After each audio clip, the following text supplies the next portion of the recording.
మన Bhagavatam Einstein theory of రిలేటివిటీని ఆధునిక విజ్ఞాన శాస్త్రం కంటే కొన్ని వేల సంవత్సరాల ముందే ఊహించిందా?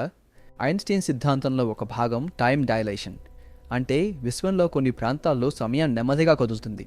ఇంటర్‌స్టెల్లార్ సినిమాలో చూశాం కదా, ఒక గ్రహం మీద నడిచే ఒక గంట భూమి మీద కొన్ని సంవత్సరాలతో సమానం. సరిగ్గా ఇదే విషయం మన భాగవతంలోనూ ఉంది. త్రేతాయుగానికి చెందిన ముచుకుందుడు అనే ఒక పరాక్రమవంతమైన రాజు కథ ఇది. అసురులను ఓడించడానికి ఇంద్రుడు ముచుకుందుడి సహాయం కోరాడు. దాంతో ముచుకుందుడు స్వర్గానికి వెళ్ళి అక్కడ కొన్ని సంవత్సరాల పాటు ఘోర యుద్ధం చేశాడు. యుద్ధం గెలిచిన తర్వాత ఇంద్రుడు అతనికి కృతజ్ఞతలు చెప్తూ ఒక విషాద వార్త చెప్పాడు. ముచుకుంద, స్వర్గంలో సమయం వేడిగా నడుస్తుంది. ఇక్కడ ఒక సంవత్సరం భూమిపై కొన్ని శతాబ్దాలతో సమానం. నువ్వు యుద్ధం చేసే సమయంలో భూమిపై ఒక యుగమే గడిచిపోయింది. నువ్వు ప్రాణంగా ప్రేమించే వాళ్ళంతా ఇప్పుడు కేవలం బూడిద మాత్రమే. ఈ మాటలతో గుండె పగిలిన ముచుకుందుడు తనకు శాశ్వతంగా నిద్రపోయే వరం ఇమ్మని కోరాడు. స్వర్గంలో సమయం, భూమిపై సమయం వేరువేరు వేగాలతో నడుస్తాయని భాగవతం స్పష్టంగా చెప్తోంది. మరి మీరేమంటారు? 5,000 సంవత్సరాల క్రితమే మన పూర్వీకులకు ఈ టైమ్ స్పేస్ రహస్యాలు తెలుసా?